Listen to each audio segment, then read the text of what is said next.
So if you ever find yourself in Lisbon, you'll almost certainly see its main cathedral, the Sé de Lisboa. And at first, you'll probably think, okay, a beautiful old church.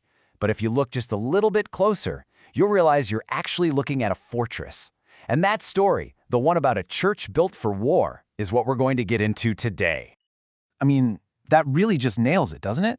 It perfectly captures that feeling you get. Your brain says church, but your eyes are seeing a castle. And that one little observation, that gut feeling, is the key to this whole incredible, complicated story. All right, so let's start right there with that first impression, the fortress.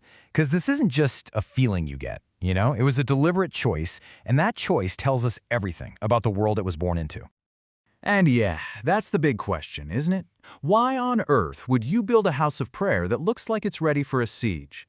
Well, the answer isn't just in the stones you can see, but in the ground hidden right underneath it. I mean, just look at the evidence. You've got these two huge, thick towers with those jagged tops, crenellations, just like you'd see on any castle wall. The walls themselves are these massive Romanesque slabs built to take a beating. And the windows? They're tiny, they're high up, they are absolutely made to be defended. Make no mistake, this is the architecture of conflict. And here's the crucial piece of context: the timing. It was built in 1150. That's only 3 years, just 3, after Christian forces stormed the city and took it back from its Moorish rulers. The fighting might have been over, but Lisbon was still on edge. It was a frontier town, full of tension. But here it is. This is the single most important detail. They didn't just build it somewhere in the city. They built it directly on top of the ruins of the city's main mosque. This wasn't a practical choice. It was a statement, a raw, undeniable symbol of power and conquest. So to really understand this place, we have to look down. We have to dig into the ground it stands on, because the full story isn't in the walls that went up. It's in the history that was buried. It's amazing, actually. If you go into the cathedral's cloister today, there's this big open archaeological pit right in the middle of it. They didn't cover it back up. They just left it open. It's like a slice through time, and you can literally peer down into the layers of the past. And what you see down there is just, wow. It's a layer cake of history. Way at the bottom, you can see Roman cobblestones and the foundations of old shops. Then, sitting on top of that, you can see the remains of a house from the Islamic era. You know, pots, pans, the stuff of daily life. And then, crushing down on top of all of it, are the massive foundations of the cathedral itself. So let's be really clear about this. This grand cathedral wasn't built on an empty plot of land.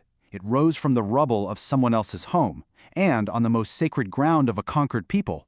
It's the physical proof of displacement. But here's where the story takes a wild turn. That fortress design, the one born from all that human conflict, ended up having a completely unexpected consequence hundreds of years later. It had nothing to do with war and everything to do with survival. See, those thick walls and those imposing towers, they weren't just for show. The Christian hold on Lisbon was brand new, it was fragile, and the Sé was built to be the last line of defense, a final stronghold if the city came under attack again. The design was born out of pure anxiety. And then came this year, 1755. On a holy day, November 1st, 1755, one of the most violent earthquakes in recorded history just obliterates Lisbon. And it wasn't just the quake, it was followed by a massive tsunami and fires that burned for days. The city was almost completely wiped off the map. And here is the incredible, unbelievable irony. In the middle of all that devastation, when almost everything else had crumbled to dust, the Sé de Lisboa was still standing. It was damaged, for sure, but it didn't collapse. Those walls, built to stop an army, were strong enough to survive the fury of the earth itself. I mean, think about that for a second. Its whole purpose was to defend against people, but its real, unintended legacy? It was tough enough to withstand a natural disaster of unimaginable scale. The very thing that made it a symbol of conquest is the reason it's still here today. So let's bring it all together. What does this building really mean? When you look at the Sé today, you're not just looking at architecture. You are reading a story of conflict that's been written in stone.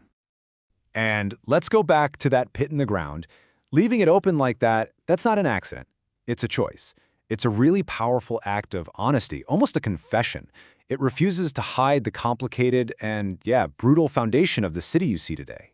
Because that pit, that is what conquest actually looks like. It's not some abstract concept from a history book. It's right there. It's one civilization literally piling itself on top of another, burying an old way of life to make way for the new. And that's what the Say really is.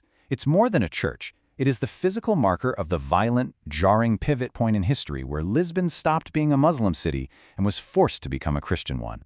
And that's its true power. It's just too big, too heavy, too obviously a fortress to be ignored. You simply can't look at it and just see a quaint old church. Its entire design screams its history at you. The building just won't let you look away. And maybe that's the ultimate takeaway. The Say is a monument to a messy, uncomfortable truth. History isn't some clean, simple story of good guys and bad guys. It's often brutal, and it's full of conflict and replacement. The Say de Lisboa doesn't try to hide that. It wears its violent past like a suit of armor. And it kind of leaves you with this one big question. The Say shows its hidden layers for everyone to see. But what about where you live?